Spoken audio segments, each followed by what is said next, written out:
and second seats as often as possible. And that's our strategy. He's, he's doing everything that he can for the team here. And here he is. Here we are. So, spawning. Well, hold up. Sorry. Spawning! In the bottom left-hand side, it is the greatest player of all time, Serral. I can't argue that. I cannot argue that. If I had the first overall pick, I probably would have grabbed him, if I'm being honest with you, Paolo. In the top right, we have the yellow Protoss player. Perhaps one of the most handsomest StarCraft players of all time. He is Hero. Yeah, I have a lot of love for Hero. A teammate of mine picked him up a few years ago. He did great for us. And he's super cool. He's super chill. So, yeah, I'd love to see him do well, just not in this match. That's fair. That's fair. You know, I think one of the cooler parts, too, when we get to draft players and set up for tournaments like this is we've all got, like, our experiences, right? Hanging out with these guys. One of my favorite memories was DreamHack Stockholm. In like 2016 or 17, and I ended up, for some reason, I ended up drinking with all the Protoss players, and I got a couple photos of just hanging out with Hero and partying that were like some really good times. You know, I've ever since then I've been like, you know, Hero's pretty cool. I never get to talk to him. He doesn't really play outside the Korean tournaments that often, and then of course he was out for a little while, but having him back now was just like, hell yeah, of course I want this dude on my team. Yeah, definitely. And he was a really strong value pick. I mean, people forget because it was kind of like a short reign, but Hero, for a short while, there was the best player in the world, really. I think by people's standards at the time, for like a few months, I want to say like 3 or 4 months, heading into a BlizzCon, he was actually the favorite to win the whole thing, odds-wise on betting sites and stuff. So he is an absolute beast, but as anyone that comes back from the army, he's got to take a little bit of time to warm up, to kind of like gauge his opponents and the meta and whatnot. And we are in that adjustment period, but I have no doubt he's going to get better and better. And we've already seen him perform pretty well.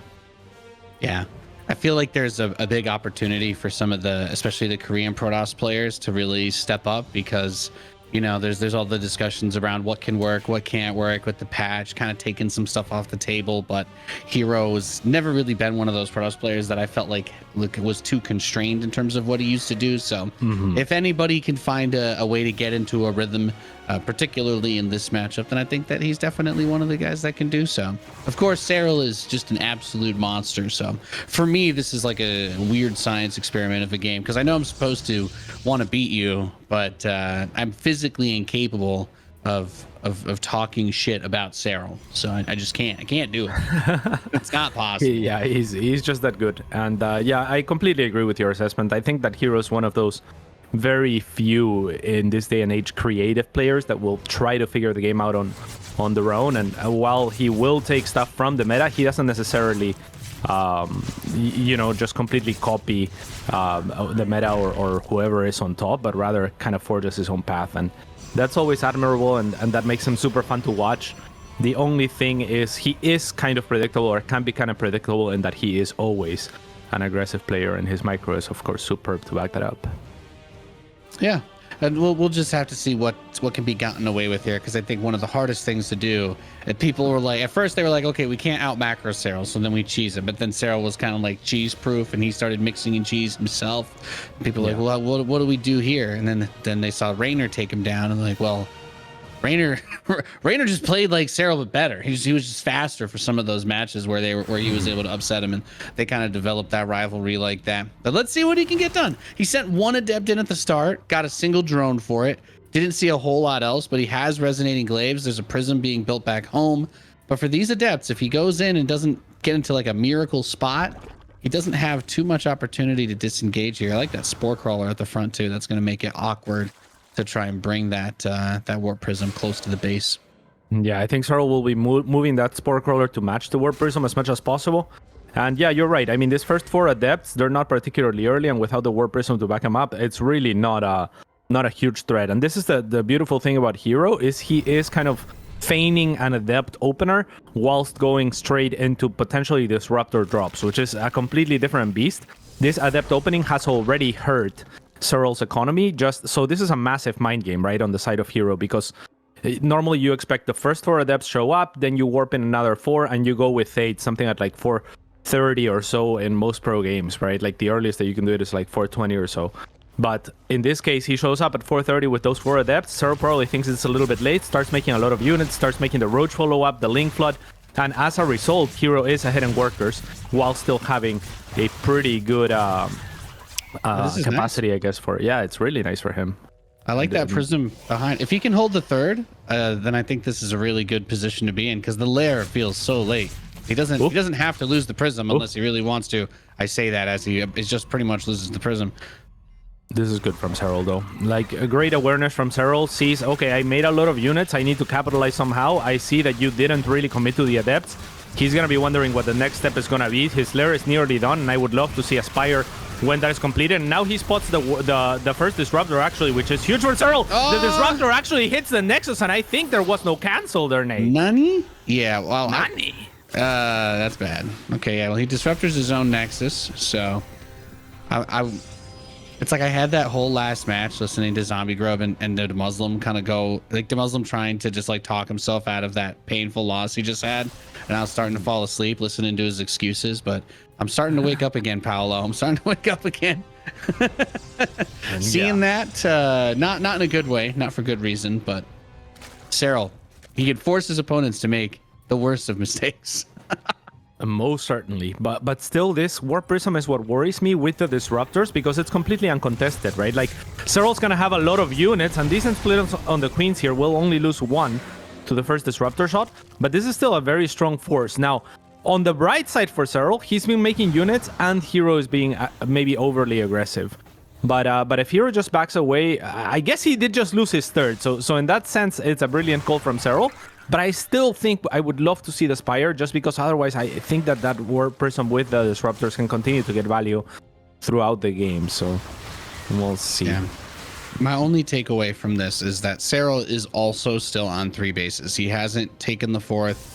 I haven't seen if maybe he's tried on that bottom right base, but if Hero can continue to delay the 4th base and get like onto that even economic keel, opportunity is definitely there, especially with that Warp Prism. It's got a single hit point. Can we just blow it up and rebuild it? I can't handle this. This is really, someone like me watching this is bad. Yeah, it's going to regenerate the shields. Serral opting for the Infestation Pit, so we're going to see most likely a skip of the Spire in favor of faster Vipers to deal with, you know, potential Colossus follow-up or just Disruptor, additional Disruptors. But here's what I was worried about. These Disruptors are going to continue to try to find pickoffs here and there. As long as it's nothing too big, that's going to be good enough for Serral. Another thing is, after Serral takes down the 3rd of Hero, Hero does take his 3rd back and doesn't really commit too heavily again to the aggression. And that kind of had Serral lagging behind in workers for a little bit again, right? So again, Hero in the mind game department, I think he's doing a fantastic job this game. Yeah, gets the cancel on the 4th base again too, and his 3rd is saturated now, 62 to 68 workers. Yeah. So he's been able to put himself into, well, the position that he really, you know, the only good one he could have gotten into after the way that this started off. But the Biles, did he lose both Disruptors there to the Biles? Oof. Oh wow, did he actually? I completely missed that. I was focused on what the Disruptors were gonna hit, but that's actually huge for Serral and his defense. That was looking very difficult with those 2 Disruptors in play. He's going into Hive. Baneling speed's almost ready. He's taking the bottom right 4th base, so I guess he splits a few Adepts off to that side, and then the Prism's gonna try to hit the main base. Yeah, but I don't know what the end game is, because he's just gonna mass gateway units and try to add more Disruptors again back into this and just do the same thing, or do we feel that pressure to go up to the Golden Armada and make everybody watching the stream cry for the next 35 minutes to an hour? Yeah, it feels a little bit difficult to go into that at the moment. I think he's not situated to do that. Now Aspire goes down from Serral, but most likely this time around it's going to be for Broodlords more than anything else, identifying that the game is being played on the ground. Hero is just finishing charge. He started +2 attack, and he has a good economy, but a very basic army composition. So yeah, I'm with you. I think that as this game progresses, Serral's going to be more and more in his element. I agree with you 100%. It doesn't feel like he's given a lot of depth to this composition. It's a lot of Zealot Stalker against just Roach Bane, and this kind of army composition for Serral. If the Danes hit, and then he just floods the Lings out behind. The side. Stalkers alone won't be able to do it, but there's the multi-prong attack. So Stalkers on the right with the Immortals and the Sentries trying to blink back, forcing those Biles to come out. I do like the way he staggered this. He can continue to force field to slowly cut it off. That's not bad at all. What's happening over at that third base? That's what I wanted to know as well. It does look like only 3 workers fall from Serral, so brilliant defense on both sides. And yeah, I'm with you. Those force fields were wonderful because the Disruptor was exposed and Serral would have gone for it. But here is the answer from Serral on 2 prongs already. He's going to have the Vipers for potential Disruptor follow-ups. So this guys are going to lose a lot of power as the game progresses. And oh, let's go! No. Nope. Dance. Keep on dance. Keep on dancing. You don't have those melee upgrades, you know. This is the part where Rotterdam would just be like +2 on Thanelings, 1 shot. I didn't do the impression though. I don't know if I tilted him with the last one. I'll be nice to Roddy today. He was criticizing your impression a little bit. I think it's spot on as well. I'm with the chat on that. Yeah, it's all in good fun. It's all in good fun. If he wants to impersonate me, all he has to do is like eat a cheeseburger, right? So it's a whole lot easier that way if you think about it. So. Well, there's gonna be that Greater Spire coming online soon too, so that is really good news for Serral if he can manage to stabilize up until that point. And that is the second prong of the response, I suppose, to what the army, the proposition here for Hero. Oh, okay, and here's the Vipers. He's kind of getting into a spot here. The Viper abducts onto the Disruptors are really annoying, but if he continues to blink back with the Stalkers, it looked like the Zealots had something going. Okay, no, never mind on the right side. Serral's defense has been really good. It's been really good. I feel like I'm watching a real actual game of StarCraft that isn't a meme, and it's very weird. I don't know if you saw our match earlier, but there's just a bunch more crazy stuff again against I watched the majority of it. As these Vipers are ready to abduct again, gonna go after one of the Disruptors. There's the other one. So yeah, this is okay for Serral. He needs to consolidate his army. However, the Immortals are a great threat to this number of roaches at the moment, but Hero's now out of force field. So if Serral gets enough links, and that is exactly the unit that he starts right away, he's going to be able to chase this army back. He has an abduct ready on the Viper, and the Viper is in position, of course. Great cancel. Serral being the greatest. And yeah, he will hold by the looks of it, but now here's more Zealots. Two prongs of Zealots here, Nate. This is getting really dangerous. A sandwich now! By 1,000 side blades. GG! Wow. That was beautiful. That was beautiful. Well, all that happened, like 400 Zealots ran into that 4th base. And that was so sudden. Yeah. So shout out to my number one organizer on the squad, Juanito. You know him well, Paolo. He's taken on a lot of responsibility with the conversation moving and getting the map stuff picked out. But we were confident Serral would be there. Hero said, "I want to play against Serral." And he delivers. He delivers big time. Shout out to Base God Hero. Yeah, and I feel like that game could be made into an analysis of just a masterclass from Hero in terms of like just mind games and just playing the opponent and playing to the opponent's expectations.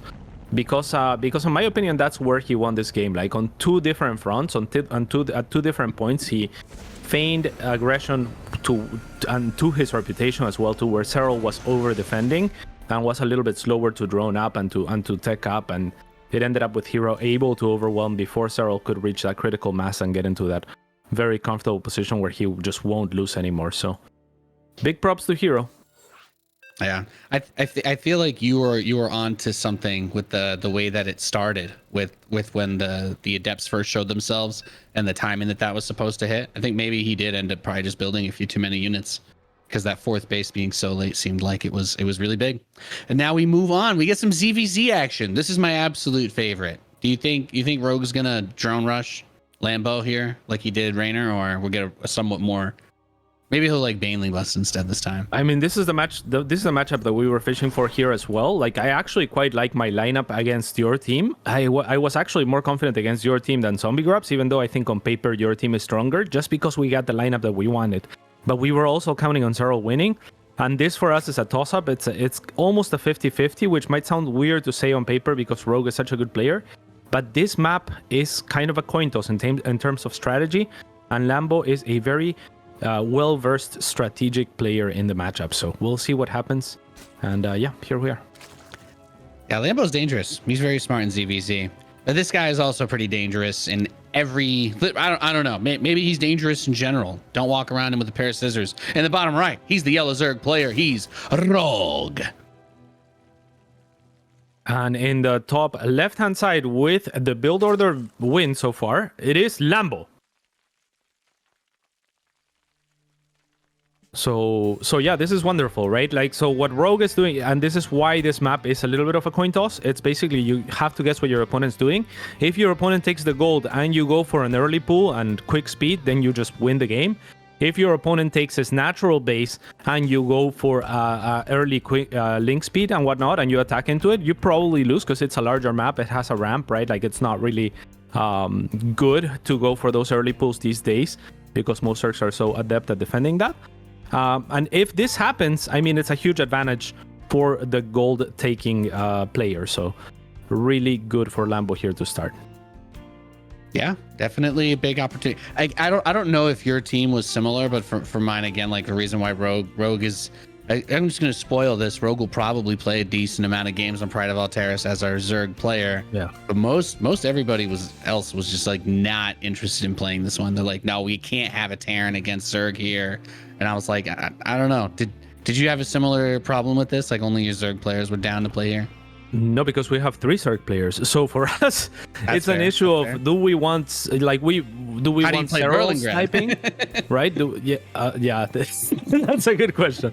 Yeah, but I mean, it really depends. Like Berlingrad's a different story too, but for this map in particular, like we're pretty happy because Armani and Lambo are kind of interchangeable. And just depends on what opponent we think is going here and who we want to snipe. So again, like fairly easy to snipe like Solar or Rogue so far, even though the Solar backfired, we still only, quote unquote, only used Armani on him, right? So here, That's even fair. if Lambo lost, it's not bad, but we think that Lambo's chances are pretty good on this map, and that's a good thing to have against Rogue.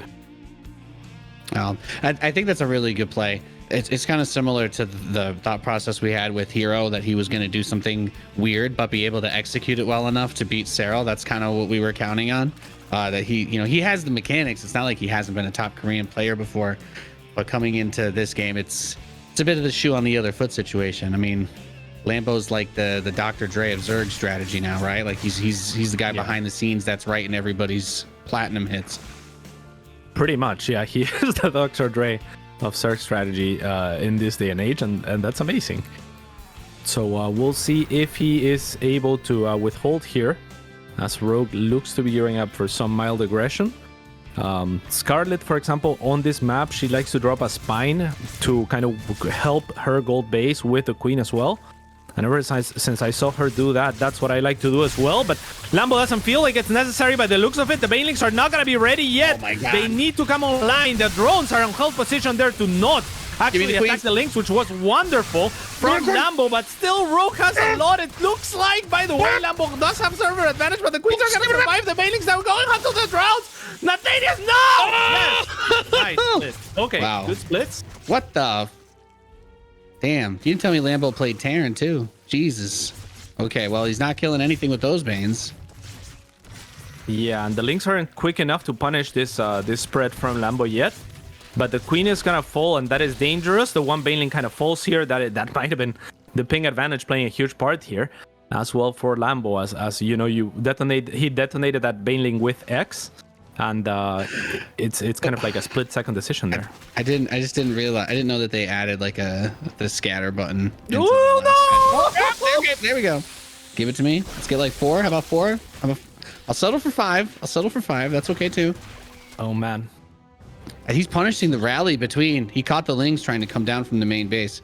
That has to be like the one weakness of this, right? Is that you just have this big stretch of space between your expansions. Yeah, that is one of the weaknesses, and that is why the spine is so valuable, in my opinion. Now Lambo is going for that spine at the gold base, but it's a little too late. Maybe he felt like he needed more advantages against Rogue. He has taken a lot of damage. I mean, when I say it's a little too late, I mean it's a little too late to take to mitigate for damage, right? Like, I think if he had made that spine, this game is easy peasy.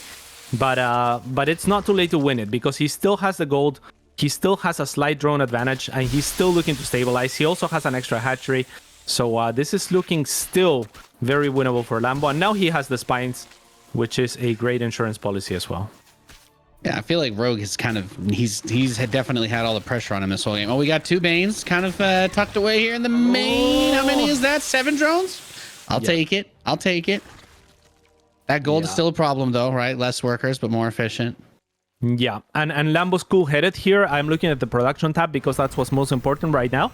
You have 2 choices here. You think, oh man, that was too much damage, and so I'm so far behind. I've bled too much. Make a ton of links and just kind of go on the counter offense and go for an all-in. Lambo identifies that his position is still very much salvageable, and he is right? So he starts re-droning up. He knows that he has the third to work with, so still playing for the economic lead here, I think, is a wonderful call from him. I still wouldn't mind even more spines. Like, I like the Lings. I like the Banes kind of slipping in. He wasn't sure how to try and take them down immediately, but he blocked the other Lings from coming in to defend the natural expansion by holding them by the ramp. So 8 drones killed there. Surround on the spawning pool. I don't think he's going to get that though, because it's basically Rogue has to claw his way back into this game because Lambo's got the money. Unless this somehow drags out forever and he like mines out the gold, but then he still technically has the natural. Beautiful spines. Oh man, this Banes are really scary. There we go. There we go. 17 drones have fallen in the last little bit. Lambo really needed a Baneling at this base as well to help with those spines. Now he's gonna have to bring most of his army as it was preoccupied trying to hunt the links in his own base. And now it's go time for Lambo. Now he has taken enough damage that he can't recover economically. So we're seeing the opposite approach here where he's just deciding, okay, like that was way too much economic damage. I'm gonna make a crap load of links and I'm gonna go on the counter offense. So now it's gonna be red on the side of a Rogue, and let's hope that Lambo can do something here. Yeah, big moment coming up for Lambo. Rogue's trying to send more back across towards that gold base. He has queens on top of the ramp, but does not have it completely walled off. But Lambo has to go back to defend the gold. I mean, this is where all the money is for him right now. So every drone that he loses is so painful. He only has 7 drones left. I think the spawning pool's under attack again too inside of his main base. Rogue was able to get some there. So he just needs to defend the natural ramp with the queens. Can he get it done? I've got a feeling. I don't know how Rogue does this, by the way, but that's why he was my first pick. Yeah. I mean, he's looking to do it here yet again. It's going to be very difficult to reach. Lambo had this in the bag. He had the build order win, so he should have had this in the bag perhaps. But again, I think that the spines earlier are just kind of like the way to go. But when you're going up against a player like Rogue, you you're more prone to cut corners, right? And think, okay, like I probably need advantages here and there. But again, Rogue is such an aggressive player that it's difficult to anticipate that he's not going to be doing something that you deem is maybe like a silly approach to it or something that shouldn't work and therefore he won't do it, right? Like he will play to that surprise, much like we saw Hero did against Serral as well. Yeah, really just insane micro from Rogue. He had to put the pressure on, right, with that gold base and found a way to get it done. I feel like it's so easy in those situations to overextend just a little bit and die, but I don't know. I don't have too much more to say there. Feeling pretty good about how this one is going though so far, CatZ. I got up really early today for this, and feel like it's paying off. I'm excited. I'm happy. Yeah, you should be. I mean, yeah, 2 master classes in different respects from both of your players there. It's so tough because Lambo, I'm sure, knows everything that he did wrong, right? And it's just difficult to watch it in retrospect. And he's even saying he threw a little bit in the chat, so he recognizes that he had the advantages to go with and kind of close that game. But it's it's rough sometimes, right? Like a Baneling or 2 at the gold. That's something that you expect he can manage, and I'm sure that he can manage it in a game with a little bit less stress. And again, just things like the spines and it's just rough. I think playing against Rogue in general kind of brings that pressure a little bit too. That was definitely one of the things that I saw value in. Even if you think you can have like a good strategy that can get you ahead, you're not gonna feel comfortable against him at any point. And now we go on to some Terran versus Zerg. It's gonna be our special versus Armani. All right. Well, this is a really important one, and Special has been doing amazing for you. I mean, his name is in your team's name as well. So we'll see if this guy right here in the bottom left-hand side, playing for Goat and the gang, Armani, is able to bring it back. And his opponent in the Northeast, the yellow Terran player, he is Special. Yeah, I figured it was fair, you know, as well. Like team special tactics, having Special for the double entendre is huge. But then also he's basically the captain of the team, so just goated all around. Goated all around indeed. Now this matchup is one that I think on paper favors Special, but Special has a lot of respect, I think, for Armani, and that plays, you know, into the confidence of either player. I think when there is mutual respect and whatnot, it can you can kind of grapple with that and kind of just like we saw a little bit of maybe the opposite with a Serral and Hero matchup, right? Where you were talking about how like Serral's nemesis ended up becoming Raynor, and I think that part of why that happened is because Raynor kind of forced Serral to gamble a little bit more, to not play super safe, right? Because he could abuse it and he could take advantages.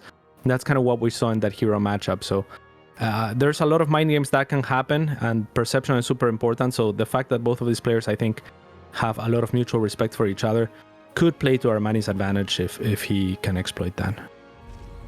Yeah, Juan's also been doing some kind of funky builds too, so I'm very curious as to whether he's going to bring like a straightforward game, try to close it out with you know, just some good hard Terran play, or if we're going to get another battle cruiser rush, and you know, Juan will Special will even do the double battle cruiser as well. He's busted that out in the last year or two, so goodness knows what's on the table for him.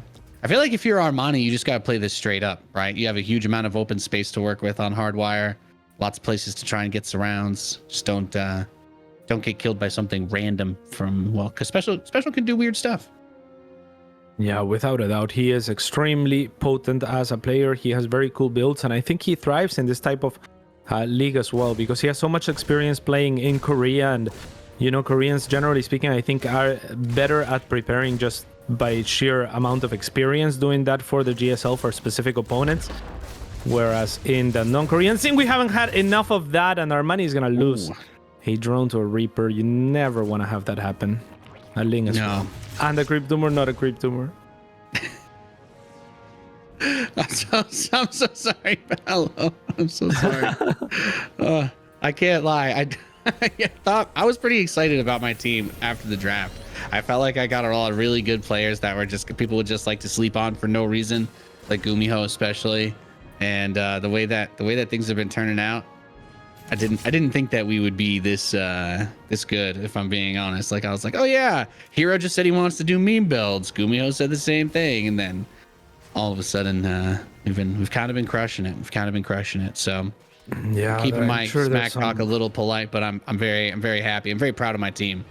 Now there's some wise saying there about having fun and winning or something, right? Like I'm sure. And yeah, that's what your team felt like. It felt like a team that you would enjoy watching, and that you wanted to reward players who were like creative and fun to watch, and just you know, wanted to do that. And yeah, it's working out great. So I'm happy for you as well. And yeah, I didn't expect him to be as good either. And to be honest, I think that Gumiho is really strong, and he has come back like stronger than I ever expected him to come back. I still thought that was, you know, not the strongest second draft pick, but that's fair. That's completely reasonable. Hero's probably got more map wins than him so far. So, or yeah, it's Hero even. was an amazing pickup. Yeah. Yeah, getting him. Did I get him third or fourth? Yeah, that was an absolute third, steal. I think. Yeah. Third was an absolute steal. So Special did do something kind of weird this game. He went for a second factory, like a Blue Flame Hellion build. So he gets really fast Blue Flame, but he's getting a Cyclone at a time out of the Tech Lab factory. And I guess this is kind of nice for Armani because he's got these roaches, so I don't think you can really take too much damage from this kind of attack. But you also have a few less Hellions than you'd normally want because he's been building the Cyclone. So maybe the links can be useful too. Maybe so. There's already roaches on the side of Armani. They will pick off a Hellion, as actually Special is going for Blue Flame, which isn't particularly good against this, right? So we'll see. The Cyclone has a lot of work to do, but it's a little bit late to engage here, as good micro from Armani will save his one roach. So he wants to push into the natural and kind of trap these Cyclones against the wall if possible. The Lynx are going to struggle to close the distance here. Special now doing a much better job here, keeping the distance between his natural with those Cyclones. Yeah, I like this build in terms of having the early control, but if you're going with a lot of Hellions, the Ravager Roach plays are always going to be a little bit awkward to deal with. However, I think that's where the Cyclones come a little nicer. Loses one of them. Monk S. Okay, tanks out, tanks out. Yeah, that tank is huge. Yeah, the Cyclone is going to tax this army, right? It puts a little bit of a timer on Armani's attempts here, as he is now starting to drone up as well. So maybe looking for an overreaction. Maybe this is enough for Armani. Just taking down the wall up here would be somewhat of a win, as the tank is going to remind him of his presence. So yeah, this Cyclone is going to continue to try to tax Armani. If Armani can focus fire it, then that's exactly what he tried to do with those two Ravagers there, as it will just need 1 or 2 shots to be taken down. Then he has kind of free reign to get rid of at least those supply depots. As he feels really dangerous. Yeah, I feel like it's really dangerous for him to have been on the map this long, because if the Ravagers die, the Hellions are not afraid of these Lings, so he's going to have to spend a lot of larva rebuilding this, and he's still just on the 3 bases too, so that's where I get a little bit concerned. He's been pumping out a lot of drones. Like, if these Hellions just go all the way across, there's really not a whole lot to stop them, just the Queens basically. Yeah, he's having to remake a lot of those roaches now just to defend here. And yeah, this Cyclone has kind of been a huge hero on the side of Special. Oh, maybe take him down. No, nice. You're trying to caster curse my Cyclone, bro? Yeah, but I mean, yeah, it was about that dance between the Cyclone and the roaches, right? Like, the Lynx don't want to run into the Hellions, and the Lynx would be really happy if those Hellions were taken down. And the Hellions are kind of useless against the roaches, so it was all up to that Cyclone. The tank really couldn't move forward or anything like that, as the Hero Cyclone will finally fall. And that is nice for our money. I'm going to write a very upset email to Special after this game about repairing his mechanical units. I know he's going into bio. He's got a bunch of barracks, but these Hellions, that Cyclone, got a lot of hurt stuff. Let's bring him home. Let's fix him up. Let's make 20 Hellbats and do a giant push on the 4th and get a cancel, okay? Okay, I'm calling it. Let's go. No, don't send them back over with 1 health. Half of these Hellions will die to a light breeze, cats, and it breaks my heart. Yep, one of them will fall right there, though that was one of the ones with the most health. And yeah, Armani, I mean, he committed so early to that aggression that his creep spread isn't fantastic. His tech is now a little bit more caught up as the Infestation Pit finishes. And he has 69 workers, which is nice. That's pretty nice. Good economy. Making that money. So the Hellions trade out for a decent chunk of drones on the right side. He heads back over to the left 4th. There's not really anything here yet. Their drones are arriving with the roaches. I feel like we've gone so long without roach speed. The slow roaches, it's been hurting my eyes to see them. Now they finally have the speed upgrade, so Armani can dance a little bit more out on the map.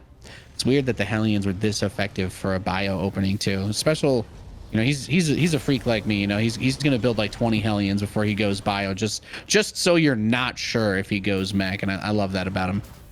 Yeah, I think your team really is living up to like their name, right? Like a lot of the time, like watching them in this clan war as well. Like, it's just like a lot of unexpected stuff just executed really well. Here comes the Hellions again. They have Blue Flame, don't forget.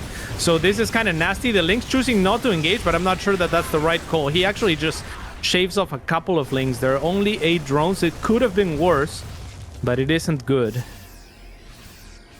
So now he's gotten Armani to commit to a bunch of Lings, a tremendous amount of Roaches and Ravagers, and there's not really the Hydralisks out yet. He is getting the Lurker Den and the Hive, but I feel like there's some drop play potential. I guess it depends on how scared he is of this army going across the map. I think the Biles actually hit those medevacs. No, they didn't. So the medevacs are gonna go now into the main base. Just gonna keep Armani pinned further back, as now he is getting those Vipers. Armani might have a misread on this, as I'm not sure that those Vipers are super necessary against bio, but now he should know. I mean, there's these medevacs now threatening. They are going to be fantastic against the tank, so never mind. But are they going to be in time? Special's going to posture at his 4th here any second now, and this is going to be a very difficult position to break. You made it look like he was going to drop those Marines inside. Armani has so many Zerglings on patrol in the main base. He redeployed them back to the rest of the army outside the 4th. Special's playing a pretty good game here. Pretty good game of StarCraft. Yeah, this is the right call for Armani to give up this base. However, there was no defending that without the Vipers coming into play, without those Lurkers that are about to finish as well. So at least he will live to fight another day. He needs a huge cleanup here, though.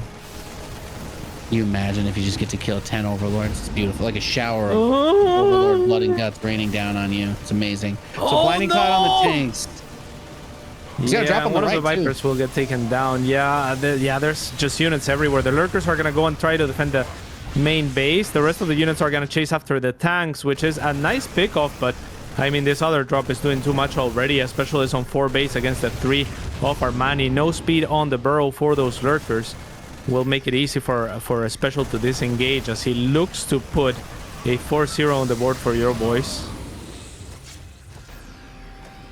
He's going for it. He's going for it. 3-0, I guess. It's not over yet, CatZ. Yeah, I was gonna say this one is still going. We're not on that. We didn't get the 3rd map here. I think Special's doing pretty well. I think he's in a good spot to get it done. But if Armani's gonna turn it around, Hive Tech should be where he does it. I just think losing that 4th base again is pretty brutal. Oh. Yeah.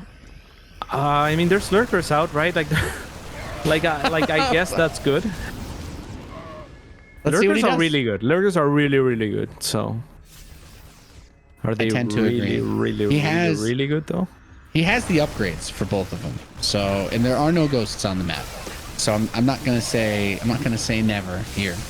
But let's just see what happens. Armani's pushing across. Marines pulled back. What is back home defensively? He has a lot of tanks. Okay. You see any good movies lately, CatZ? Huh? You see anything good lately? No, man. No, this is terrible. I mean, the Lurkers are the best thing that I've seen recently. Oh, movies? You said movie? Oh, he's walking into the Lurkers a little bit there. Oh, yeah, but there's no buffer. There's no buffer for the Lurkers. So he actually takes a few of those just in exchange for Marines. And Special's economy is insane compared to Armani's. So this is looking ghastly. Movies. I was trying to brighten. There's one with Ryan Reynolds. What's his Yeah. With The Rock, maybe? Oh, the Netflix spy movie or something. Yeah, like it was pretty good. It was pretty good. Yeah, that was pretty good. Sometimes I just like a generic, not too stimulating comedy to just enjoy. Yeah, for sure. Ryan Reynolds is great for that. He is great. Yeah, him and I like Will Ferrell a lot too. Like, yeah, a lot of comedy doesn't really, hit me like too good. But yeah, I think those two are pretty good. I tried his gin too. It's okay. It's nothing to write. He has a gin? Yeah, aviation. Oh, I'm not really like a gin guy though, so I don't know. I mean, these medevacs are so low. Is he gonna just try to push through the Lurkers instead of getting ghosts? Especially, I mean, he has a lot of he's tanks. feeling spicy today. Oh, I don't know about this could be. No. That's the hot gates of Thermopylae right there. You gotta be careful. Yeah, Nidus. I like the Nidus idea here for Armani. That could be a win condition if you actually can siege all of the production.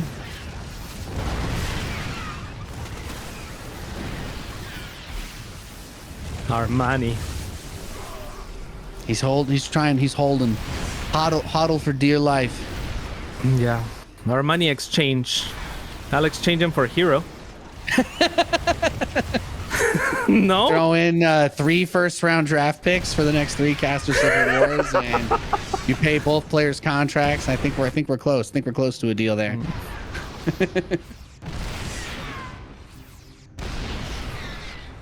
That's my ultimate goal at some point, right? Is you get to the playoffs and then somebody will convince someone. I mean, it'll be like Rotterdam or DeMuslim that are like, oh, you'll trade me your best player, and the next time we do this tournament, which will definitely, it's like there's no way it'll happen again, right? So this can't come back to bite me. And then Wardy's like, you just don't get a first-round pick, bro. You just don't. Trades would be cool, and Wardy is a master of trades because he plays the Pokemon trading card game. We gotta elevate it, bring it up to the next level. Yeah. Big drop inside the main base. Special looking to deal some critical damage. There's the one. Let's look at the Nidus for a little bit of copium, maybe. That's pretty good parasitic bombs, actually. That's but a lot of Lurkers. There's a lot of Lurkers in the base. That's the second Nidus that's coming up right now. Yeah. Oh. Yeah, but there's ghosts now, and the tanks are still in very good position to kind of protect a lot of the rest of the production of special here. So It's looking, yeah, it's looking like it's done. But it has been looking like it's done, like ever since the beginning of the game, I want to say. Okay, it has felt like Special was in control of this most of the way through. I think you were asking about Aspire earlier, and I'm like, the fact that he's just got all of his tanks out here by themselves to pop this base on the outside just feels like normally it would be a huge risk, but because Armani had to commit so much to the attack inside the main base, just not a lot else elsewhere. That tank is just parked on a lurker. I don't know if that's... I mean, I do love that Armani went for the Nidus. I think that is one of his very few win conditions at this point, but it's just not going to work out. More parasitic bombs. He's doing everything that he can with what little he has. It's a little too late. This is the type of game that you feel like if you could just, you know, play it again, you've gained so much confidence from these trades and just kind of staying alive, but you can't play it again, you know? That's true. That's true. Unless, Wardy? Unless. Is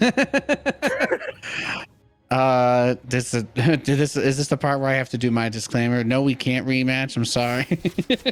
I can't take that chance. But Wardy's like, well, if you're offering me a draft pick to make a rematch, then sure. Mm-hmm. You know, they tell me I have to submit my roster against Wardy's team, and I say, well, how do I know that he hasn't submitted his yet, right? Like he just... Yeah, that is the thing. I was trying to look for a penalty angle here, and Nate, your roster was submitted so late that a lot of my players, I feel like, didn't really get to prepare as well as they could have. So I was totally prepared. I'm completely prepared for complaints to be levied against me. My roster lineups for today were submitted as late as humanly possible. What just happened? I mean, like, Special just won that fight. Yeah. I don't know. Special's running it down mid, it feels like a little bit here. Wait. There you go. Boom. Dropping the bottom right is gone. Aram, as they say, from Special. And it's not working out, Nate. It's a bit of a... Is that what they say? Bit of a tricky situation. Well, ARAM, you don't have to int an ARAM, but that's just you limit yourself to one specific space. You don't have to run into the tower. You just have that choice if you hate yourself or your team. Yeah, and you know what? Like, after sieging the production of Special isn't having too easy of a time remaking stuff here. So you know, in combination with the inting moves of Special and that siege on the production, Armani's actually pushing on through here. It took so long to rebuild the add-ons, and some of the barracks had to be rebuilt outside the base. He just never actually got the army that he needed to defend. Quick abduct. All right. His tank shot the destructible plates too. No way. Look at the supply. Look at the supply. I'm looking. See, sometimes all you gotta do is trash talk your players a little bit. You know, I would never trade Armani for anyone. Let's be real. No exchanges need to be made as the last starport falls here. We never had that conversation. We've never had that conversation. What? He did it out of nowhere. RKO out of nowhere. I can't believe he's done this. All right. Well, thanks, Special. GG, that's a good game. Tell him I owe him a big taco. Big taco. I will. I'll let him know.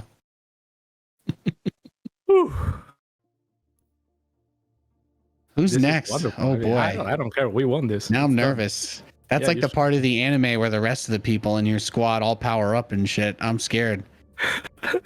All right, we got Keen DNS and Gumiho Bunny. Okay, I believe. Yeah, I mean, Keen DNS, I like it. Gumiho Bunny, I don't hate it. You know, like, I think this is doable now. I mean, 5 minutes ago, I thought it was like 99.9% over. Like, my chat, my Discord gang is reacting as well. Bunny said, let's see, really? God, ...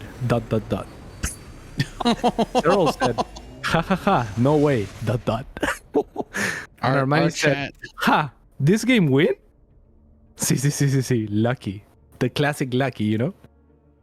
But I have to agree with him. Yeah, a lot of the time, like Koreans, you know, like they just say lucky when they're actually good. Armani was good, but he was also lucky. Lucky that Special hinted pretty hard there. When Keen beat Trap, that was the first thing he said. Lucky. After the Serral game, though, we had a hero type something in Korean. I said hero equals God. Special said Pog. And then Special and Hero both just spammed laughter in Korean after game 2. After Rogue finished that one, he's like, how? It's been a good, exciting day. been a good, exciting day of StarCraft action. Oh man, what a turnaround! I thought we were dead. Nate, you have no idea what this does for momentum. Now Keen is shaking in his boots. I mean, a second ago, there was no Keen's pressure. shaking in his boots, though. Is he? He is. He is. Yeah. Is he though? Maybe he is. Keen's my wild card pick. So let's see. He's been good so far. He's been incredibly reliable. So I'm gonna keep the faith. I'm gonna believe. Yeah. That's the thing about DNS is he hasn't been reliable so far. So at some point he's gotta do it, and I feel like it's now. I mean, if he's momentum due, right? He's due, yeah. And momentum is on our side right now. Blackburn, I mean, wonderful map for my boy here. And score actually historically, I think favors DNS. I am doing like a little research on all of these matches, like to try to figure out like who should get the server preference and stuff like that. I almost gave it to DNS here to secure it. I'm not actually sure if we ended up with 2 server preferences. Maybe Wardy can tell us. Who's server preferred? Keen is server preference. That's okay. That's good. When Wardy voice of gods to us, well, what about hear it? What about Hero Marine versus Bunny? Because this one's already won pretty much in my mind. Oh crap! Who's the last one? Gumiho Bunny is in fact played on Korea between the 2 Korean players. Of course. Wardy, of course. Naturally, Wardy. You don't need to tell me this stuff. Huh? We just had the great. Okay, well, we had the greatest conversation with the voice of God over here. That was pretty good.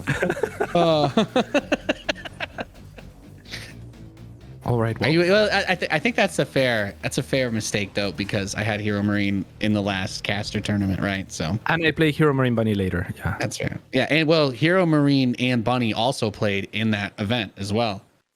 Spoiler alert, obviously, Hero Marine won that one, so Bunny better be ready for that rematch. I got channel points in that game. So. The thing is, Hero Marine versus Bunny is the one that I'm actually worried about. Like later in the day, like these 2 matches. I mean, like out of nowhere, Nate, we've just won. Like I have. That was pretty impressive. That was pretty impressive. I mean, at some point, Juan had he built 5 extra command centers, and then once the lurkers got onto the production, I feel like that's such a good move by Armani. Whenever you can get into those spots, like a lot of people just really underestimate how strong it is if the Terran doesn't decentralize their production anyway. Once you're on 4 or 5 bases, getting on. The Nidus was a brilliant decision. Absolutely brilliant. Yeah. I mean, I saw the Nidus and I even said it. If there's a win condition, it's got to be the Nidus. Like there's no other viable play. I think it was the best possible move he could have gone for. So that was really good. Yeah, because economically, you're never gonna recover, right? It's if you don't siege the production, you're just dead because that's your only win condition at that point. Yeah, exactly. I think that's one of the fun parts about this event is despite records or how anybody's done so far, they've all been competing at the highest level for a really long time. These are all, if you've been a StarCraft fan for more than 2 or 3 years, you've been hearing about all of these players for a really, really long time. So that they can at any moment kind of pull a little bit of that magic out, even if they've been struggling, and we get to see good quality. As I like to say, cage-free, grass-fed StarCraft too. You know what I mean? No antibiotics, none of that weird stuff. It's it's StarCraft raised in the wild, and it's beautiful. Except for this guy, he's on steroids for this game because he's gonna destroy your boy. What is this? He's like, yeah, that's right. I've got performance enhancers going. Okay. Hercule. I mean, I think steroids would probably be bad even, right? For StarCraft. I don't know. I have absolutely no idea. Yeah. If muscles made it harder to think and play StarCraft, bye Reaper, then we wouldn't have Zest or Showtime. So I feel like both of them prove that you can be jacked and no doubt about that. No doubt about that. I just mean steroids, because I think being jacked and healthy is... I don't know. That's not a research program I want to be a part of. Yeah, that's good. Look at that bot. He's going crazy. Look at him. He's freaking out. He's gone. The doodad bot, that guy right there. Yeah. But he's only animated apparently when there's a unit going by. Oh no, there he is. Yeah. Well, there's vision of him again because of the other unit that's leaving. But that is, I love that. I love that critter because it's kind of cool, but it's out of the way. Yeah. It doesn't block you from building things. And you don't have to click on it 30 times and get carpal tunnel to kill it. And it's sabotaging Keen as well. So that's an extra. Yeah, I was projecting there. I had to get that out. I completely understand. I mean, like the automaton bots, they're annoying because they're on the way, and they're also stupid. Like whenever I drop a hatchery and there's one in the way, it goes the long way out, which no unit does. People are like, every just unit in StarCraft. And I'm like, you know how many times you already have to click in a game of StarCraft? You know how rough that is? On some of us have clicked. I don't want to know. I don't want to know what the number is, but I'm going to guess I've made several million clicks in StarCraft over the last 12 years now. Okay? Yeah. Don't give me more shit to click on, please. I agree. I just really don't understand why they didn't just copy paste like the AI of every other unit pathing onto the automaton bots. Like, I don't understand how they're so stupid that how they can think you not just I'm going to walk. What if you put a doodad around it? Way out. Why not put a doodad around it? Why not like cage it in a random unpathable island behind your main base? If you don't have a pet automaton, just do something weird. Make a shrine. Keep it out of my base. Seriously. All right, well, we are in this game. Not much has happened, to be honest. So apologies if you guys are thinking, oh, wow, these casters aren't talking about the game. But like, in a way we are, because nothing's happened. And now, here is a little bit of a squad. Chat is actually more upset that Wardy is commentating the game instead of also being unprofessional with us. So really? Wardy's been we're on the right track. Like who is up watching this at like 7 to 10 a.m. on a Sunday morning? The people that aren't stressing out too much. So we've got a good crowd in here. You guys have been awesome. Thank you. That's actually crazy. That Wardy's commentating. Oh no! What's going on there? That's no bueno. Little cheeky run by. No medevacs. No medevacs. Another one. Just runs those Marines in like they're Zerglings. It's beautiful. Yeah, and the Adepts will try to retaliate here, but a good lock onto the Immortal. A decent set of force fields, but decent means bad in this situation. As not good enough is just bad, and these Marines are continuing to wreak havoc as 11 workers have fallen on the side of DNS.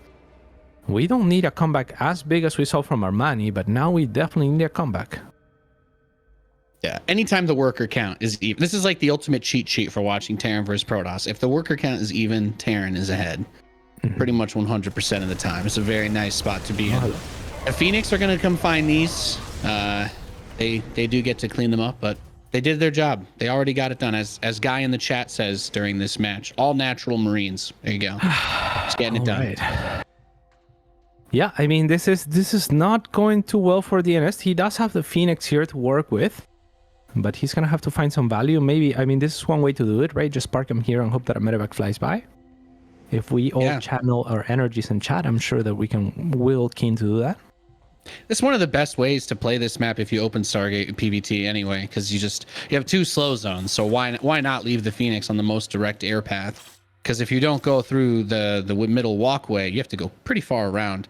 And then your main base is kind of impervious to drops. So I like what we're seeing. I like what we're seeing out of DNS, trying to slow things down a little bit, get himself that time. The Observer in the middle sees everything, including the Widow Mine. And I think you just say, okay, Keen, you can have your third base, but I just need to get what I'm going to need to come back into this one. And since Keen is already going into Ghosts, I think the Colossus choice for DNS ends up being pretty decent, right? He doesn't have to worry too much. There aren't Vikings on the map. So he should be able to take a pretty decent fight, hopefully, when it comes to it. Yeah, most definitely. A little bit telegraphed as well by the presence of those Phoenix. But yeah, I mean, there is Ghosts on the field. However, Keen is also making Marauders 2 at a time, so that's going to help him out as well against the Colossus and the likes. But you're right, I like what DNS is doing. Almost runs into the scan, now another scan needed at least. But yeah, I like what DNS is doing just because he is sitting back, right? And he is going to force Keen to attack into him and potentially make some mistakes. Here comes the first mistake, hopefully. Oh, and hopefully no big first mistake here as he approaches the outside. There's something in the top right. I think that's Liberator. Yeah, so he's gonna try and Liberator siege the third base while he baits the rest of the army up here. I think the Phoenix are still covering the main for a drop, but if the Phoenix go over to the Liberator, then he could try to load up. But no, he's already moved towards the north side. Yeah, and I'm with you. I don't like that he went for the natural base. I think the third was a much more sensible decision because, it's going to get spotted and then you have more time to react if you go to the natural. So Yeah, I thought it was Siege Liberator on third, then the Phoenix leave the main, and he Doom drops him. Like I honestly thought that's what he wanted to do, but Yeah. he still has the map control. This fourth base is critical. If he shuts this down, then I think DNS is going to have a really hard time completing this comeback. Although he's brought the supply back to a nice place. Yeah. I mean, the Phoenix don't want to get caught here, as the next observer is going to spot this Widow Mines as well. Keen is maneuvering with his army around. He has a good eye, that's for sure. Good eye might, as they say. Is that good? That's what they mean, right? Good eye. That's what they mean. Yeah, good eye. Good eye, Mike. The observer. You're really perceptive. You're really perceptive. I'm not saying hello. You're just really perceptive. Sounds like the kind of thing. That sounds like the kind of thing Pig would say to a stranger, though. Honestly. Yeah. There is. Pig has ruined my impression of Australian people, and all these disruptors died as soon as they came out. Yeah, that's really bad. There's one more disruptor shot available here, and it's gonna go off, and it gets a couple units, but even though DNS will get the cleanup here, it's not bad for Keen.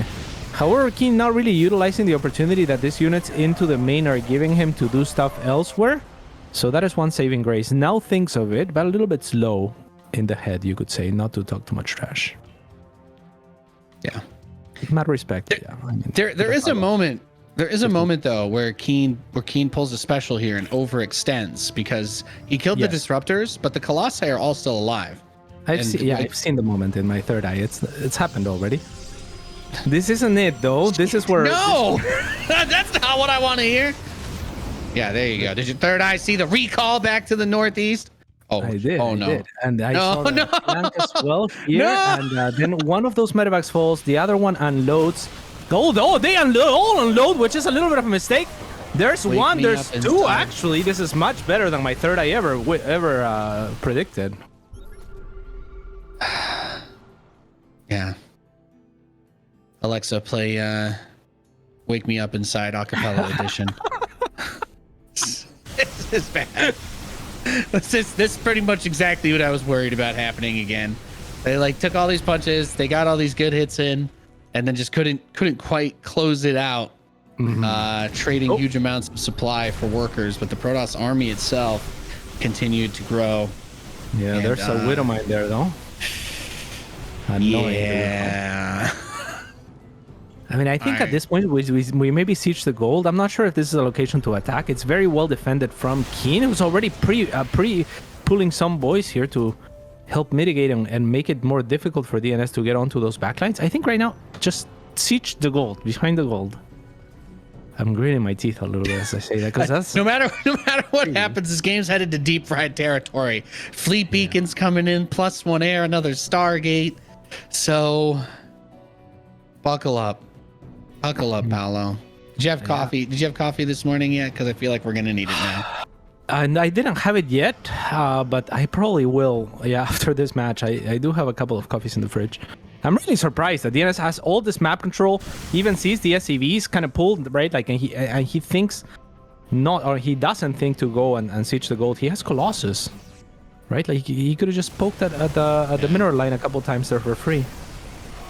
But well, maybe we get like a little father-son moment, and it becomes just them throwing it back and forth for a little. Then who knows? Who knows whose hands it will end up in by the end of the game? But I'm glad that he didn't press the 50 supply lead he had a couple minutes ago. Yeah, that is the good news, right? Like, DNS has played a wonderful game to stabilize here. And I think he's giving himself a very good chance to win it. He has a lot of disruptors. Those things are nasty. He just has to continue to be careful. Maybe drop some static defense here and there. Oh! Beautiful. That's my boy. I want you to know. Smartest man in France since... Wake Me Up Inside is playing in my kitchen now. That's good. Yeah, I bungled it. Who sings that? Wake Me Up Inside? Isn't that... Oh my god, you can't put me on the spot. Evanescence? Wait, are you thinking? Okay. I know. Yeah. I don't think that's the name of the song, but that is the song that comes to mind when you say Wake Me Up. I have no idea what the actual... Who knows the names of things? That's so not cool, That is true. That is true. There you go. Everybody in chat. I said it first, though. I got it. I'm safe. We did it. Yeah. What is it? What is that song called? It's not Wake Me Up Inside. But that was my jam. I don't know. Can't wait. Bring me to life. Bring me to life. Bring me to life, right? Thank you, Jordan. Thank you, Jordan, in the chat. I understand you. Somebody was like, "Is this cast really gonna go full GSL?" And I'm like, "Do you see this mini map?" I mean, nothing's happening right now. So, yeah, a lot of Vikings. Luckily, somewhat they're gonna be revealed to us, but we are making carriers already. So, I don't know how you trade disruptors. you know, it's kind of like a weird thing that you wouldn't want to trade. And DNS has been killing a stalker here and there to make up for supply for the bigger, stronger units. And I'm not sure if he's gonna want to continue to do that either. Here, I'm a little bit lost in the matchup here as to what the counter to the Mass Viking is. What should he be getting, Nate? Storm? Yeah, probably. Like this, I feel like this composition pretty much entirely leans on Terran inability to be flexible in terms of just how they play StarCraft in general. They're like, I'm gonna build carriers, and you won't be able to stop making Marauders, and then it turns into a huge problem. But I guess if he's able to get a backstab like this, is recall on cooldown, or is there just no energy? Losing both robos would be pretty catastrophic. Yeah, losing that carrier was pretty catastrophic. It was pretty catastrophic, and it would be prevented with a single a shield battery here and there, right? And that's where I would want for DNS when the map is this spread out and he has already managed to stabilize and the engagements have been going wonderfully for him. Just don't die to the pokes, right? Because that's what Keen has been doing the entire game. So, you know, drop a couple cannons, drop a couple batteries, buy yourself some time so that you can't be caught spread out thin right now. That's what I would love to see. That yeah, there's some cannons and batteries there. So that's good. Yeah, and again, it's always hard to balance like how much bio is going to be in there versus trying to get the tech units out, because the Marines are the only bio unit that are really going to be crazy good against the carriers, because the ghosts, they don't really have that. They're not going to burst it down. You can EMP obviously, but you're still vulnerable to the disruptors and the Colossus. But every single Marauder that you have just makes the carriers kill you faster. So it's such a weird spot to try to get into. I like big starport transitions against this type of army, but we'll just have to see what he goes for. Yeah, 5 minutes too late. He comes on this base. But we got the DT backstab. Love it. I love it. That song, the Wake Me Up song, it's on a roller coaster in one of the parks in Florida, the Aerosmith roller coaster, I want to say, at Universal Studios. Like, you can choose your song, or at least you could a few years ago. That's so the song that I chose. It's so hype. I'm so happy you know that. That's amazing. Yeah, because as you're going up, it's the build up to the song. You know, like the song has a pretty good drop, even though it's not like a heavy sounding song. Oh yeah, hell like, yeah. How can you? You know, it starts like all slow like that, and then when the roller coaster drops you, it actually does the drop too. So it's pretty sick. Yeah, it reminds me of that moment I was grocery shopping last week, and they had they were playing All Star, and I realized that I really was about to turn 30 next year. So they'll be keeping all that 2010s grunge music is about to be everywhere for the next 10 years. You won't be able to avoid it. Yeah, that is one very interesting thing about. Whoa, no cancel. Nice Viking. Look at that. Nice boom boom. Can I get transformation servos in the house? Oh, he did start it. Hell yeah. This is what I like to see. That is what I like to see as well. Now let's start building battle cruisers, okay? It's time to. He knows the Vikings are. It's time to make breakfast. Let's go, baby. A lot of CCs. Keen not really with the capacity out on the map to counterattack right now. The Vikings are encroaching onto this position. However, the Ghosts are gonna get juicy MPs if they want them. But DNS with a couple of small victories here. The lack of storm is kind of interesting, though. If he gets to the point, if the Vikings get to the point where they can one-shot the carriers, and a full blanket of EMPs would definitely do that, but he might be able to right now. It may be worth just trading everything for the carriers, but yeah, I don't know. It really just depends. If he gets the starport set up in advance, you know, I'm just saying you could probably afford like 5 battle cruisers right now, and he just totally would not be ready for that. There we go, more starports. Thank you, Keen. Thank you.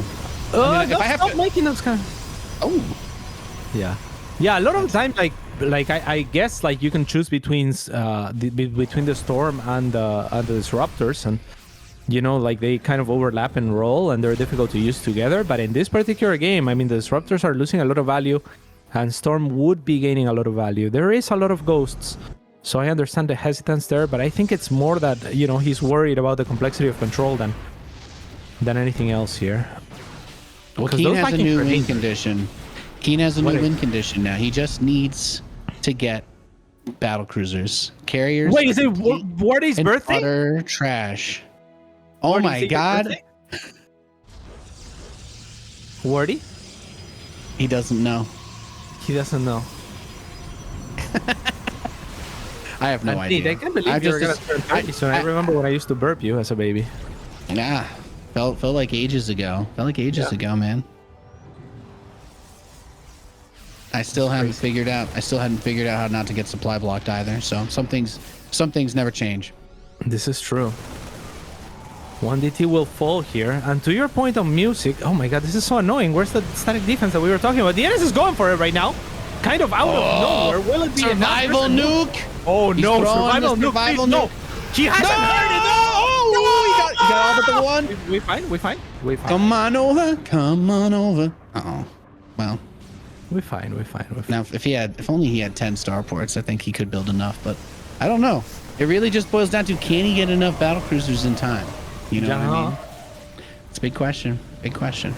It is a big question. The Yamato is very powerful. I mean, yeah, it would definitely win the air fight right now, right? Especially As with the long as sport- he doesn't throw away the Vikings. The Vikings Right. make it very, very difficult to try and go into like Tempests. And if he goes back to just Mass Stalker, then he can just go bio and win.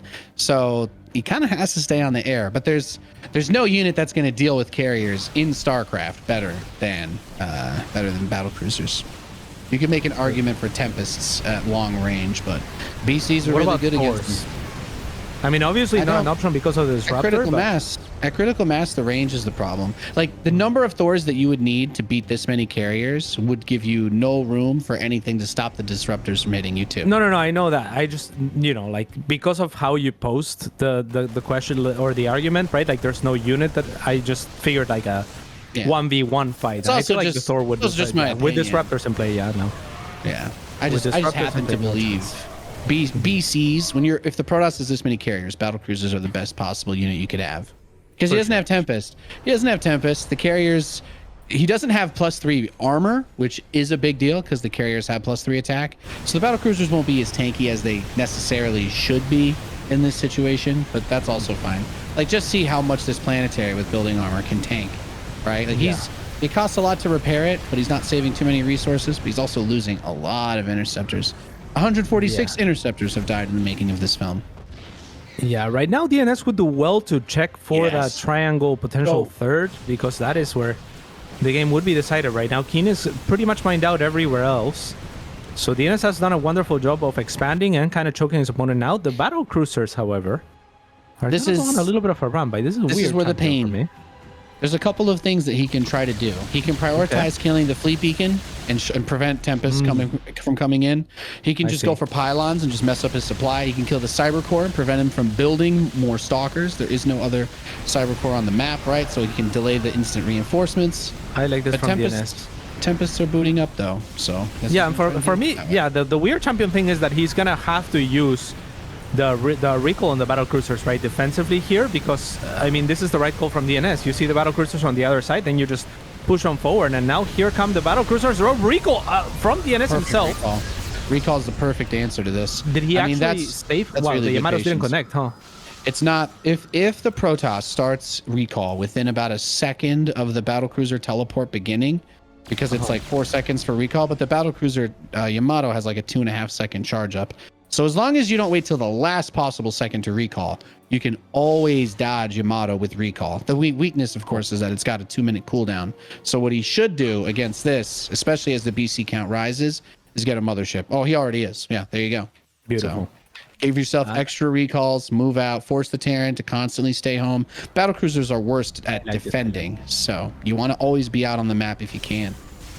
And yeah, and this is a different type of, I don't know if you would call it a timing attack, but he's certainly exploiting a timing window where the Yamato's not available. So right now, DNS is kind of free to make moves out on the map, because that Yamato is kind of like one of the bigger answers, right? It would delete a couple of these carriers, and it's not available right now.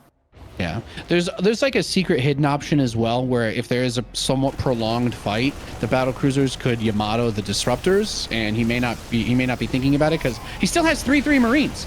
Like that Tempest finishes, and he's not forced. It's not like he played mech into BCs where he can't go back. So he could just go back into building a crap ton of Marines, Medevacs, Ghosts, and that'll deal with the Sky Toss army. The only reason why he needed the BCs is because the ground force couldn't do it with that many disruptors. Yeah, was criticizing Keen earlier for kind of making this type of maneuver without trying to exploit somewhere else on the map. This time around, he does have the battle cruisers, I believe, going to punish a base. So knowing that the army has to react from DNS, gets a wonderful move in the dead airspace, though. Something's happening as all the Vikings actually have fallen. And that is pretty big. DNS still with an advantage in terms of bank. That is a ton of BCs, though. Yeah, maybe he's trying to buy time. I'm not sure, but the BCs killed that base in the top center. That was a good move. I think maybe he should have tried to go around the northeast side, because at this point, what Keen should do is drag the army to the northeast to defend this empty, useless base, and then teleport directly onto that middle base, blow it up, and he doesn't have too far to go to get home, right? So even with the Tempest, he can't be chased too hard. For sure. But it's a very delicate situation. Yeah, the good news for DNS, yet again, is that the Tempests are in a prime position to siege while defending the Triangle Thirds, because it's the last few bases that have been taken. I think that you can kind of creep forward with some more static defense here if you're DNS and just do a slow siege, because this base is ever so important for both players. So having this point of contention, you having the range and you having the potential for a siege is a massive advantage. Right now, I love the position for DNS in every way. Yeah. And again, there's only 2 disruptors. So in a hypothetical situation where those are kind of taken off the board and he can, kind of slowly switch back out, because rebuilding these battle cruisers isn't going to be possible. But with the scrappiness of the Marines, if there ends up being a huge trade out, you can do a lot. But this is the way. Go clear out the northeast, destroy everything, just slowly gouge him out. If the army repositions or comes over, then you go to the bot. But yeah, DNS has to realize that that's exactly what he wants him to do. But this is a big play too. If the Marines can kill a Colossus, it's something. Colossus, not sure if they're going to be super duper important here, as this is the more important move, I think, from DNS. Killing this base is ever so important, because if we look at the income tab right now, as I'm going to press I for income, yeah, I mean, Keen is behind in supply, and he's not really mining anymore, right? So this was the right point to contest if you're DNS. He's already looking to creep with static defense. Ignoring the battle cruisers is the right call here, because there's nothing essential on that corner. Actually, as I say that, I see that the Tempest production is somewhat allocated there, but whatever, you have every other advantage. Yeah, he should go for those Stargates. That would be a play. The thing is, at some point, he's going to teleport back home to try and stop this, and then DNS is just going to recall. The mothership's been between those 2 southeast bases. I think this nuke is not a bad idea, but it's such a long shot that he's not really reliable. But he can keep picking a lot of points up over here. I guess the problem is just money. If Keen was able to rebuild anything during this, I'd feel a lot better. But now he's just going to recall and say, okay, you don't actually have enough to fight all of this. So maybe you teleport to the... Yeah. I mean, that's good, right? Like, you get the value out of the Yamatos and then teleport. Like, on paper, that's the right play, but yeah, I mean... this game 5 is going to make my head explode. This game 5 is going to make my head explode. I have no idea how Keen can win this anymore. He just didn't have the economy controlled well enough. He would have to do an Armani level comeback at this point. Only my boys do that. Yeah. It was a well-handled transition to the air for DNS. Just wasn't able to get an opportunity to just shut down that tech army. Really well controlled, considering how this game started too.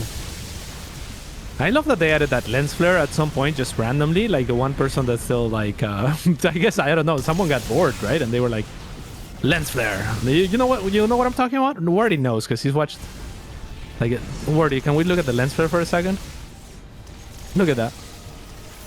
Damn. They added it like semi recently, right? Yeah. Just remember, but getting rid of that space in the menu where voice chat used to be, that's asking for too much, cats. Okay. Right. You gotta be careful. He is actually gonna try and drag this out and win this base trade style with that top center base money. I mean, that's admirable. Maybe stuff over. I don't see any reason to give up here. I don't see any reason to give up here. Right? Just drag it out. Do as much as you possibly can. I don't think there's any way he's gonna win though. His opponent is 4,000, 3,000. It's got got Oprah money over there. Would you say that this would be a bigger or smaller comeback than what we saw Armani do against Special? This would be a bigger comeback. You think so? Because the equivalent here would be DNS like walking in like a few of his carriers into the battle cruisers, right? Like by themselves.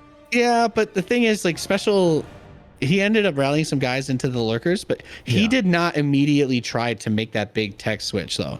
Like he tried to end the game on Marine tank well past its due date. Whereas DNS in this game, he's in a good spot because he handled the composition rotation very well, versus like just kind of catching a random lucky break here or there. Yeah, I think Keen, it's strange. Yeah, I think Keen did what he needed to do in this game, and I think DNS also did what he needed to do. But DNS made the smarter move. Like Keen got baited on the big teleport, trying to take out the carriers the first time, and he got baited by the recall. Like if you're a Protoss player and you're getting harassed by battle cruisers, forcing them to recall home or teleport home is always the move, and then just pull your army out because you don't have any other answer for the teleport. But yeah, I think for me, like Keen was landing a lot of the first punch, but not having a second punch to follow through on a few occasions. Like, and if you're gonna play that high tempo game, like where you're trying to end a little bit earlier, you kind of need to do that, right? Like just capitalize on more than just like hoping that your first couple of medevacs do a little bit too much damage or something of the likes. And yeah, DNS now well prepared with a mothership that allows him to make plays out on the map and have recalls available at all points. So yeah, a lot of people make that mistake. They either move the mothership out or what have you. People are always like, well, I get caught in this big fight and then I can't turn away. I'm like, your mothership doesn't have to be with your army. Sometimes the fact that you have no cooldown, 2 recalls on top of the original one is huge. Yeah, here we go.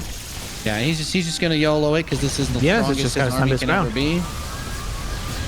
And he has a pretty big force. So yeah. The Vikings need to target fire the This looks a little bit scarier than it needed to be, but like these shield batteries are doing wonders, of course, and it looks like it should be it. Not even a scan. And Keen. Oh my god. I didn't need it to be this close, Paolo. I didn't need it to be this close. Oh, I feel like I was starting to feel sorry for you in that special game, and now me too. Like yeah, Nate. Now I was happy for you, you know. My jaw's the one on the curb. Oh no. It really is. And now it's Bunny versus Gumiho, and I'd say this is, you know. I have no idea who's gonna win this game. Yeah, I mean, I have somewhat of an idea, I feel like. It's gonna be on Korean server, 2 Korean Terrans. If Gumiho proxy Rexes for the 3rd time in a row in TVT in this tournament, I don't know. Yeah, and now that you said that out loud, I mean, if Bunny's watching, hopefully he picked up on that. Like what you said, he I don't know if I should say that. Maybe someone else on the team should say it, but you're gonna tell him, you're gonna relay what I just told you in confidence here, live TV to you know all 50. There are at least 2 classrooms worth of people watching this. All right, I'd say there's at least 64 people that are gonna know what you've done here, CatZ. Yeah. I mean, yeah, I'm so happy that it's okay. I made that up just to get him to send Bunny bad info, so we're good. I actually didn't send the info because the last thing I want is for Bunny to scout and then not find the proxies. And I feel like Gumiho is not gonna go for the proxies now, especially if you know they're watching. So to be honest, I just wanted you to get Bunny flustered before the game started. You know, like why is my captain messaging me to look for a proxy 2 minutes before we start? Yeah, I'm not gonna do that. The boys have brought it back so far. You know, like they are doing it. Trust. Trust. Yeah, trust. Just believe. Bunny is up 2-0. It was against Time and second opponent. I believe it was 2 TVTs, right? I'm not even sure. So TVT has been pretty good for him.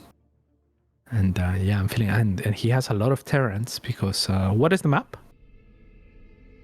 It's Curious Minds. So Curious Minds. Buckle up, ladies and gentlemen. It should be pretty good. And yeah. To resume our earlier discussion on music, Nate, it's really interesting how many covers we get these days, right? Like when I was growing up, I was thinking, whoa, like music's always evolving, you know, like you leave the songs behind and they're forgotten. But I guess music is new enough, like in the format that we have it, you know, like where it's like recorded stuff that that I couldn't have imagined the limitations. And it seems like people are getting a little bit lazy. Like there's a lot of recycling and redoing songs, and I kind of dig it. Yeah. Well, that's like in the last couple of years, you know, as far as like actually new stuff, like just not as much things happening in the world where people were inside. So like how React content took over everything else. So the only stuff you can really watch is people just talking about other people's stuff. We're out here playing StarCraft, making original stuff, shit talking each other, playing games. So I guess you could say we're here. Go in Korea. We're pushing dying 2010s media as hard as we still can over here. Kappa. I was like, this is kind of slow, but I didn't realize I was the one not on Korea. So You know what would be a tragedy, though? It would be a real tragedy if, as a consumer, I was abused by them remaking Resident Evil 3 again, you know? It would be so horrible if they just printed millions of dollars and did it right this time, you know what I'm saying? I just couldn't. I wouldn't be able to handle that. Yeah.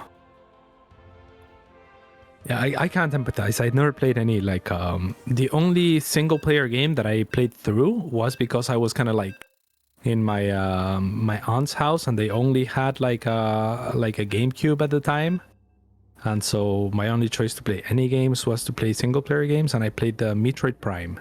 And I enjoyed it. Dude, you played Metroid Prime? That is a fantastic game. If you've only played one single player game, that's one of the best. So kudos to you for that. Yeah, for sure. I was ready. I was ready to give a very strange reaction to what you were going to say, but Metroid Prime is a fantastic answer. It's a great game. Yeah, I really enjoyed it. But yeah, other than that, I never really played single player games. Always been about if you ever need a recommendation, I got you. If you ever need a recommendation, I got you. Fantastic. As Wardy is now flinching. And in the bottom right hand side, it is for NV and Goat and the gang. It's Bunny. So far, the hitman for the rest of the gang. His opponent in the Northwest, spawning in as the yellow Terran player, representing Team Special Tactics and Psystorm. He is Gumiho. Can I tell you a story, Cats? Now that we're in the game and it's illegal for you to text Bunny. Yeah. No, the last game that he played, Gumiho played on this map. He proxied 2 racks like right by the length of sight blocker, but he got scouted anyway because that doesn't actually block you if you go up the ramp. And he somehow, after getting kind of just straight up hard countered by Maru, was able to get a contain on 2 bases, take his third, and then he just didn't have any Ravens. So all 4 of his tanks got interference matrix, and he just died. Because that's what happens if you don't build Ravens in TVT and you sit outside your opponent's base. But I'm hoping that we get a little bit of a different outcome here. You know, no bias, of course. No bias, of course. I mean, I think that I'm happy with whatever happens here, just because I can't be disappointed in Bunny. He's already brought us 2 very important wins in the previous 2 matches that he played, and with a cast, you know. So like, if he loses, it's, you know, I'm not even gonna be too sad about it. It's gonna be against Gumiho, one of my favorite players to watch, just because he's so intelligent with his strategies and so unique and so creative. But obviously, I'm hoping for the continuation of a miracle enabled by Armani and DNS, both coming in without any wins, taking the wins today. Huge dubs. You know, and huge dubs. I mean, let's go, Bunny. So can I just ask you, how did you end up picking? Give me the full breakdown, the story. I see it. It's right next to Bunny's command center, of course, but your team logo obviously is what he's using today. So I was just really curious your thoughts, Cats. Why my team logo? Oh, next to the command center. Yeah. I'm not too sure. I think that's a picture of Gumiho. Oh, okay. That's fair. Big fan. I get it. He's kind of like, you know, he's like a pioneer of Terran, you know. It was when people were still out exploring the world, it was a very wild, dangerous experience, but you know, somebody had to make the maps, right? Yeah, I guess Bunny, I don't know if he's into anime. I guess he might be, right? So I would certainly hope so with that picture, but I guess that's also by his team clan. Could you imagine if you're just like here's a team manager and you just do that? Oh, come on, let's go. Let's go, Gumiho. Okay. Let's get that Hellion. That's right. There we go. I mean, a decent trade for Gumiho. It was okay. Yeah, I liked what Bunny did. They're trying to go after the Helio, identifying that the Reaper was kind of like dead no matter what. But Gumiho also managing to save that last Helio. Could have been worse for us. Could have been better. All in all, kind of like, you know, it resets back to normal. We have the faster Raven, so that's nice. I think the only reason why I even... Yeah, I think he lost the one Hellion. The fact that he's going reactor Hellions, Bunny, anyway. The fact that he built a bunch of Hellions. So that technically gets delayed by having the one killed or whatever. But at the end of the day, it's not that huge of a deal. I thought he was going to get a medevac and try to drop them. But he just wants to play this sort of somewhat defensive opener without building Marines, which is highly unusual. So he has to be wanting to play mech for him to start a game like this. At least if you ask me anyway. All right. I don't really see why you would open with Hellion Raven like this, which would be weak against pretty much any big like 2-base type push, you know, if you weren't going to be playing it very slowly. But then he starts building Marines. So maybe I'm just completely off base, but weird start to this game. Weird start indeed. And I mean, maybe he feels like he needs the Marines regardless. I don't think that this necessarily means bio for sure, unless you think otherwise. But I think maybe it's just as a preventive measure, because usually we've seen Bunny going for like 6 Hellions or more into a Cyclone and just be a lot more defensive. This time he cut at 4. And with these Ravens, maybe he feels like Gumiho is the type of player that can make some magic happen in the early game. So I like the respect that he's giving here. And I think that anything is possible. I like that he's going into the Vikings. I mean, he's getting a lot of army complexity really early on here. Tank, Viking, Raven, kind of just skipping through the mid game a little bit. Yeah, this is actually so extremely similar to that TVT I was talking about, because you just pointed it all out. Bunny's getting a very well-rounded setup. Multiple Ravens into the Vikings. I don't know. The Hellion sees the Ravens going to the northeast. Yeah. Do not go drop auto turrets. Yeah, please, for the love of God, Bunny. It's literally the worst thing you can do with a Raven in TVT is try to kill SCVs. Just in case. At the medium to high level, ladies and gentlemen, killing SCVs in TVT pretty much does nothing other than you lose whatever you threw at them, unless you kill every single one. Okay, giving up an auto turret to kill 3 SCVs is not worth it if your opponent knows what they're doing. Pretty much a matrix or a matrix as well, right? Like hold the matrix. Matrix is so good. Interference matrix is one of the best abilities in the game. Unbelievably, especially in this matchup. 10-second FU button to a powerful unit. Yeah, I'd take that over 3 workers any day. For sure. And this matchup being so positional, I mean, it's so important for the tanks. It can be just an out of jail card, or it can just, you know, be the card that kind of wins you the game on offense. Gumi was actually going to spot the Ravens. Maybe he could take one down from this little ledge here, as he's going to set up for the Ravens to retreat first. The Ravens are going to push on a little bit further forward, but now it's giving time for... Oh, no, Gumi! No, Bunny, what are you doing, my boy? How did you use your Raven energy? I killed an SCV and I interference matrix 2 defensive cyclones. Yeah. Come on. And that was it. Both. Oh, come on. Link, come on. Just give it a bit up. Nice. Yeah, sorry. I did not like that at all. That's my inner Pennsylvanian comes out when I get excited. That's good. I really don't know what he was hoping to gain there, especially because the Ravens got spotted, right? Like, I think as soon as they get spotted, like, if it wasn't bad enough to just do it by default, as soon as they get spotted, it's just gotta be bad. You know your opponent has 2 Cyclones as well. So, you know, there was even a worst case scenario where just he makes Vikings and then the Ravens just die in dead air. Yeah. So again, just in case you guys needed any more reasons for why not to send your Ravens to the other player's base. Sometimes you don't even get the 3 SCVs. And there you go. There you go. Life lessons with Nathanias. Yeah, these tanks one of these range, tanks. Awkward. Oh, beautiful. This is why I don't play this map, because the TVT right here on this 3rd base breaks my heart every time. Breaks my... Imagine a Raven, right? Like... Yeah, could you imagine if there was like a unit that could potentially like disable the tank so that he could move his own tank into range? That would be amazing. It's never been done before. Okay, well, he does dislodge the tanks. He has to think hard for that one, as he sees just one of his own tanks in his main base cliff. and that was in range. So good presence of mind from Bunny there to adjust to not having Ravens that he should probably have. But yeah, I mean, this game's still gonna, progress, and I would say neither player has a massive advantage in spite of that massive blunder earlier. No, it's a crazy thing about TVT. Biggest things we look at are tank count relative to the two players. It's 4 to 6. That's fine. Marine count is about the same. Upgrades are literally the same. Both of them have 1-1. Armory's coming up for Bunny. Gumiho did not start an armory, so maybe long-term upgrades become an issue. If he attacks into this, he will lose everything. So don't do that. Just pull back. And when we have this moment, I don't know if you saw, but we inspired a great conversation in chat. Somebody talked about whether or not you craft stars in StarCraft, and you do. There's like 3 missions at the end of Legacy where Kerrigan literally turns supernova and becomes a burning sun of a human person. Or I don't know, maybe not human anymore, I guess. Sorry, but yeah, I would say that's pretty close to creating a star. So there you go. Yeah. Checkmate. Checkmate. I love it. And yeah, I mean, Bunny has more supply than Gumiho here somehow.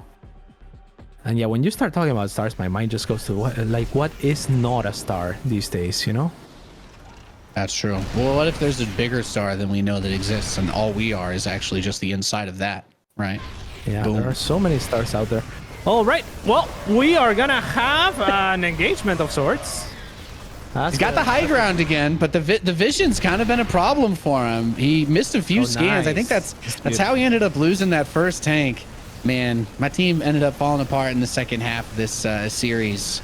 All right, I like that you're talking past tense already. We had 3 games. We had 3 games where we were pretty clearly in some strong positions. Let's look at it there. Dead space on the air. Oh, he moves the medevacs. But yeah, this is pretty good. Go on, Nate. I'm sorry I interrupted you. It seemed like that doom drop might have just been the end of Gumiho, but he was paying attention. Yeah, sadly. Okay, well, the Vikings are getting pulled out of position. Get that drop into main. Get that drop into main. Just send it. Punch it. All gas. No brakes. It's only 3 Vikings. You can do it. Okay, no, never mind. Well, I got nothing. Bunny's on 4 bases. Gumiho needs to get his 4th base up. The 4th bases are going to be pointed at each other, but the whole army is on the south side again. Do you know that there are more stars in the known universe than there are grains of sand in every beach on Earth? Like, just imagine, like a handful of grains of sand. And then imagine every beach. The only thing that I am truly certain of is that there is no way for us to know everything. So I'm more than willing to believe that. In the vast infinite amount of space, what reason would I ever have to believe there would stop being stars, right? Earth is just one. We're just one spot. It doesn't surprise me at all. It's a beautiful universe. It is. It's mega infinite. This game has just been crazy though. Like Gumiho just keeps throwing these haymakers and Buddy's like, yeah, I'm fine. Turns out I didn't need Ravens after all. And what did he really do when he sieged that bottom base? He pretty much just killed some SCVs and a tank. But in TVT, you get your victory by killing the Vikings. You get your victory by killing the tanks. Even killing bases. If you can kill a base and just step out without killing like SCVs and stuff, like that can still be huge. It takes a while to make the command center and then transform it. And if they're building it from somewhere not on location, then it's going to take a long time. People don't realize like it can take a minute to fly a command center from the bottom of the map up. Like those things are slow. But Indeed. As we have now Bunny and unsieged Gumiho. Bunny's going to look to capitalize. A lot of the flank of Gumiho is going to run into the tanks of Bunny in the back. Totally not enough. Oh my god, totally so many tanks. So many. And there's a Liberator. There are more tanks here than there are grains of sand in the universe. Well, I actually thought that was such a sick flank that he had, but the timing of it was just barely off. Like the left side of the fight was just barely out of range, so that all the tanks were still like they still had their attack cooldowns ready to go. So he trades a little bit for that Liberator, but I don't know. Is this backstab going to be the most epic backstab of all time? No. What does he have up there? Nah. Nah. No. Yeah, of course. really highly doubt it. I mean, I am on cloud 9 right now, you know? Yeah. This is looking fantastic. You know, if Gumiho somehow makes a comeback here, I'll give it to him, you know, and I'll be like, whoa, that's amazing. Props to you guys. Like, but just this clan war and the way that it has played out, Nate, against one of the favorite teams. You guys were what, 4-1? I'm glad we had a really good match. I'm glad that I'm glad that I whooped a Muslim's butt. Yeah. I'm not glad that Roddy beat me after he said I was going to finish last place. You know, I thought we were homies. But I am glad that you didn't stop me. And I'm happy I didn't stomp you. I didn't want to 3 or 5-0 you. But if I lose 3-2 to CatZ, then you know what? That's not so bad. I'm happy. That's the goat of the gang. I mean, what are you going to do, you know? Yeah. Well, I at least know that I won't hear about it from you for the next 40 years of my life, right? This is true. This is true.